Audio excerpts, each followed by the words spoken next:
When my boss told me I was too old for this job, I smiled and nodded. He said his son would take over my role. Fresh blood, he called it. That Friday, I packed my things, cleared my desk, and left quietly. But a week later, I was the only person who could save the company.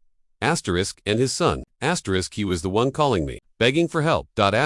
My name's David Foster. I'm 52 years old, and I spent half my life building systems for people who never learned how they worked. For 20 years, I worked at Orex Dynamics, a logistics company that prided itself on efficiency. When I joined, their operations were chaos. Shipments delayed, clients furious, files misplaced. I stayed late nights rebuilding the entire internal system, inventory tracking, routing automation, shipment forecasting. Every report, every number, every client request passed through something I'd built, and it worked. The company grew. We landed multi-million-dollar contracts because our reliability became legendary. People called me the machine behind the machine. But my boss, Mark Dalton, saw me differently, as the old guard. He was 45, sharp suit, shiny smile, and obsessed with modernizing. Which, in his language, meant replacing people like me with people like his son. His son, Ryan, had just graduated with an MBA.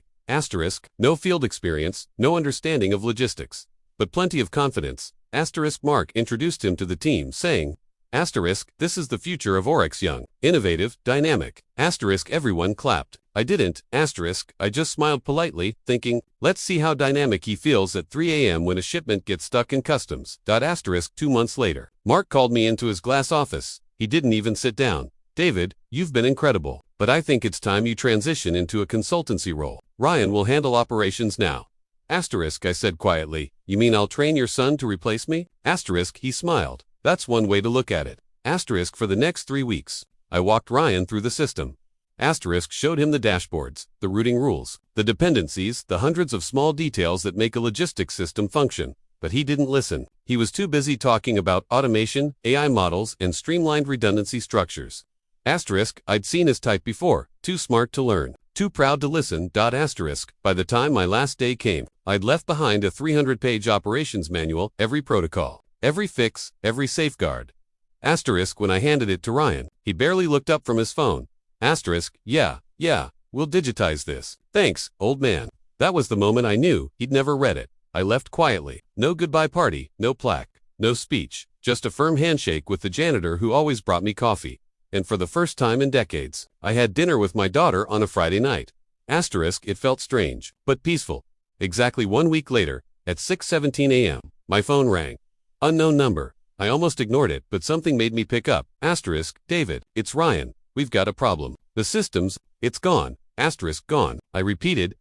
He sounded panicked. Everything's frozen. Orders aren't syncing. We can't access routing data. The clients are furious. Dad's losing it. I took a deep breath. Have you tried the rollback protocol? The what? I almost laughed. Page 3 of the manual. Ryan. Page 3. He stammered. Can you just come in, please? For a moment, I considered saying no, but the truth was, Orex Dynamics had been my life's work. I couldn't let the company collapse because someone didn't value it. So I said, I'll be there in 30 minutes. When I walked into the office, chaos reigned. Phones ringing, employees shouting, clients threatening lawsuits. Mark rushed over, pale and sweating. David, thank God, just fix this. I don't care what it takes. Ryan stood behind him, eyes wide, silent for once. I sat down at my old desk, which, ironically, still had my nameplate on it. The system was indeed broken. One misconfigured update had wiped the dynamic routing cache.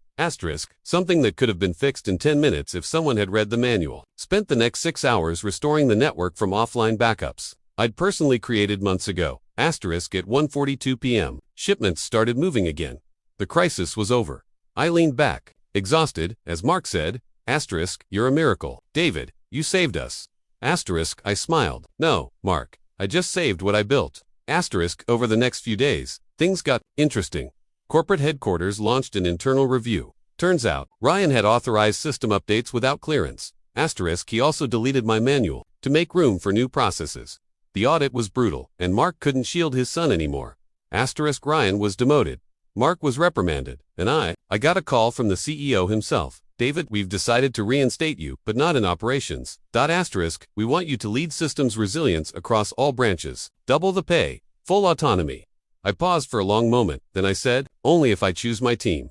He agreed instantly. 2 weeks later, I walked back into Orex, not as the quiet worker they had ignored for years, but as the man who built their backbone. My new office overlooked the entire operations floor.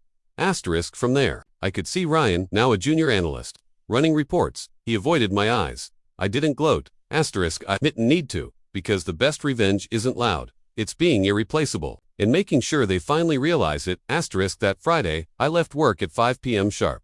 Asterisk my daughter called, Dad, dinner. Asterisk, I smiled, wouldn't miss it. Asterisk, as I drove home, I passed the office where I'd once worked till midnight, and thought they replaced me because they thought I was outdated.